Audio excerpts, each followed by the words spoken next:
Collective, welcome to a longer form reading. I haven't done one of these for a while because it's been super busy, so I've been doing my dailies, which maybe you've tuned into, I don't know. They're just a 3-card read, but this is setting our North Compass, and I'm doing it partly in honour of tonight is the last part. I think it's called The Rose Garden, I should check. The last part of Philip Pullman's second trilogy. The first was Northern Lights, and the second is following the adult life of this amazing character, Lyra. And I was watching an interview with Philip Pullman this morning, and I was thinking about how he said a couple of things that you might relate to as someone who likes tarot. And those are, when the interviewer asked him, where does your amazing imagination come from as an older person now? And he said, because it's not my imagination, it comes from the fact that I'm able to tune into this kind of, I think he's talking almost like a quantum field. I'm able to tune into something which he described like the Rose Garden, which is basically everything that is, everything that possibly could be. And he settles in and allows that to communicate with him, which allows him to write so well and to get these ideas. And also the fact that what his character has an alethiometer, which is a device that enables her to tell the truth. And I suppose that's what we're trying to do here, or kind of work out a version of the truth. So in honor of that, and maybe somehow hooking into the world of all the people who'll be really excited about this book coming out tonight or tomorrow morning, I might even go up there. I thought I'd do a reading about setting on North Compass with the idea of tapping into that kind of world's consciousness, the alethiometer, everything that is, and the idea of a truth, you know, in this. I suppose that's why tarot might have taken off so much, is because we don't know where truth is. So we're groping for our own version of it and something that chimes with us. Anyway, maybe too long. You are turning up as the Ace of Pentacles. So there is some amazing new start coming for the collective that's tuning into this. An offer is being made, a divine offer.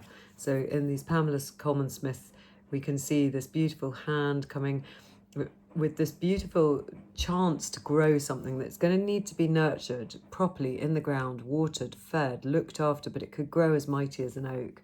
So some sort of idea, and it's also implying that it's going to take us on a bit of a journey. We see the mountains behind and that path through that beautiful garden. So out of a garden into something a bit more exciting. It's almost a bit like Lyra's journeys. I really encourage you to go and read Philip Pullman's books. They are brilliant. So that's where we start with this kind of idea that could be grown, something around our North Star, around setting our true intention that might need a lot of work, but could grow mighty and could be to do with health, children, wealth, and particularly wealth, definitely, but particularly something that we have to tend to that will be a physical reality. In the basis of this reading, what we have as our root strength is the Seven of Pentacles and the Knight of Swords. So we have these two kind of counter energies. One is all about patience and waiting for the harvest. That's the Seven of Pentacles. And especially when we think we've worked and worked and worked and nothing is coming true, nothing is coming to fruition. It's just about to happen. And the next is an ability to then at the right moment rush in and take a chance, act very fast. So they're very different energies. One's incredibly slow, one's incredibly fast. But I would suggest it means waiting for the correct moment and knowing when to dash, as if you were doing like a grape harvest or something, and you know that there's this one moment when you need to get out, it's just right. This is the moment, it's reached the sweet spot. Let's go and get what we need to get. Let's bring it forward. Let's take a chance. Let's make an intellectual, daring chance. So that is what you've got as your root skill. And what to let go of? Perfectly, the Ten of Swords. Whatever it is that is ended, this is the minor to the Death card, and it needs you to let go of what is over, what's no more. It's that moment when the struggle is just not worth it anymore. You just have to allow what is gone to be gone. There might be some pain inherent in this. But the new dawn is obvious in this beautiful depiction. And also look at the mudra he's making. It indicates, don't worry, there's life coming, there's new life coming. Even though something is over, we've got the yellow sky, meaning the sun is coming. And there's this promise from that hand gesture. But nonetheless, we've got to let go of what is over. And that's very good advice. And what does it look like? How do we set our North Star? So this is interesting. It's a card that people associate with heartbreak. I tend to associate it because of a brilliant tarot teacher who taught me with absence, delay and separation. That's what we always say when we see this. A sense of needing to bring logic to the heart. So how do you set your North Compass? You are logical in the face of delays, heartbreak, frustration and absence.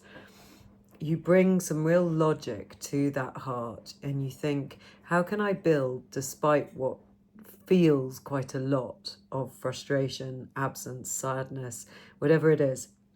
So bringing in this enormous intellect and ability to see clearly. And maybe there is a shade of setting our North Star also indicates being able to grieve healthily. I say that because as somebody, I find grieving a little bit difficult. We all do, I'm sure. Not everyone, but I do. Maybe there is something about, because it comes with this ending that we're letting go of, this kind of minor to the death. Maybe there are some things that need to be grieved for before we can set off on our new part of looking after this Ace of Pentacles. What is it that we need to say goodbye to? What do we need to honour that is no longer? What do we need to draw a veil over and move forward from? That's how we're going to set our new North Star. So emotional honesty, grieving potentially, but then bringing a real logic to that and setting off again on our journey. And what is coming up in the near future? It's fascinating. We go from the 3 to the 4 of Swords. So a rest and recuperation period, which I like. It comes with the Temperance, another card of pause, like the 3 of Swords, and the 5 of Pentacles. So I can't help but see them in this order. So because in this card, the character has got into the church. Here, we're taking our needy people from the 5 of Pentacles, all those parts of ourselves that feel left out, without resources, out in the cold, fear of missing out, slight desperation in some ways. The parts of ourselves that just don't need to know where to be, they're forgetting to look up, even though, as I said that, the character with the crutches actually did look up because my phone sort of flicked onto his face. So there is a sense in which maybe we've just learned to look up and seen the church windows, seen what is metaphorically our safe haven, our, our manger, our hut in the middle of the forest that we need to recuperate in, somewhere that's a safe space for us after a time of need, after this letting go, this absence, delay and separation. And then we're seen from the 3 to the 4 of Swords, resting and recuperating, getting everything back into alignment in this beautiful healing posture. The swords above this, the third eye, the throat, the heart chakra, and then the Kundalini being aligned, all our energies being properly aligned, a sense of healing, and then a further sense of pause and alchemy and temperance. Like there's a real restraint in actually us finding our North Star. There's a kind of acting at the right moment, but nonetheless accepting the fact that there is a moment when we're going to have to keep plodding on, deal with the kind of slowness of waiting for that harvest. So the restraint is still evident here in what's coming up. There's still an alchemy. There's still this pause where we rest, where we alchemize, where things change, but we're safe. Okay, so let's pull some other cards. I've got the Salvador Dali deck here. It was gifted to me by someone very lovely. Let's see whether there's any comment from these cards. What have we got here? Well, the Knight of Swords is coming again. So we've got that twice. It's saying, yes, you're going to rest and have a period of rest and recuperation and alchemy, but don't forget to be ready for that moment when you set off. So this to take a chance at something, that's really interesting. To take a chance at something, what is that going to be for you? What do you feel you need to start doing to push your wheel of fortune forward? Look at that from the Crow cards. You do have to, now that things are resettling, now that the goodbyes have been said, you do have to now be ready for that moment when you jump in and affect some change with this wheel of fortune. It's got all these beautiful figurines behind it. The fixed signs are typically shown in the Wheel of Fortune, which is the lion, the scorpion, the Aquarius sign, and the bull. So Taurus, Aquarius, Leo, and Scorpio. But in addition, we've got this snake in the bottom here. The snake, what does that mean to you? Is it like Lilith in the Garden of Eden? Is it about that Kundalini? Is it about your energy? Is it about some sort of witchy awakening or physical awakening? But you've got to be ready. We're being told to get ready for that moment.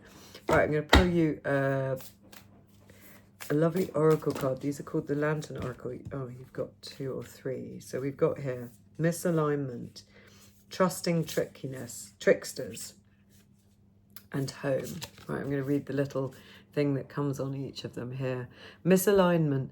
Miracles come normally once we face all of the aspects of our life in the same direction.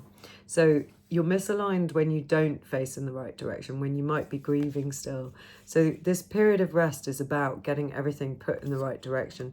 Then trusting tricksters. The trickster's only power is your trust. You are always free to withdraw it. Have you had an experience with a trickster at some point? What have you been believing? Is that where you're not aligned in the right way? Have you been believing something that intuitively you know you shouldn't? It's back to that idea of the rose garden again. It's back to that idea of like, how do we trust anything when we've got a media that barely anyone trusts these days, when there's so many alternative sources of truth? And now we've got AI, which is actually what the interviewer was asking Philip Pullman about. And his answer was really interesting. Rather than saying, I'm terrified, he definitely didn't like copyright being taken. He said it's full-on stealing, as it is. But when she asked what he felt about AI, he said, I'm not that worried, because how does AI read the field of the rose garden? Like, I suppose what I felt he was saying is, you know, there's kind of amazing moments where a scientist goes off to an island in the middle of the Atlantic and comes up with the next part of quantum physics, or somebody's in the shower and they have this amazing idea, or a writer sits down and starts writing a character, and suddenly this amazing world starts to unfurl. I think what Philip Pullman was saying was that actually all that AI can do at the moment certainly is trawl for what has been said before. How does it access that rose garden? I think that's so profound. I'm so looking forward to looking at this book. And I'm pretty sure I'm going to go up to Waterstones really late tonight in order to buy it, because I want to get my hands on it now. I want to start reading it.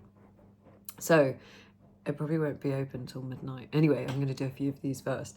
So tricksters, we can withdraw our energy from these tricksters. We can trust our own intuition. We can get aligned in order that our miracles can start happening, because we're facing in this right direction with our hearts aligned. A bit like, now it's starting to all come together even more. A bit like he is aligning after this absence, delay, and separation of truth, maybe.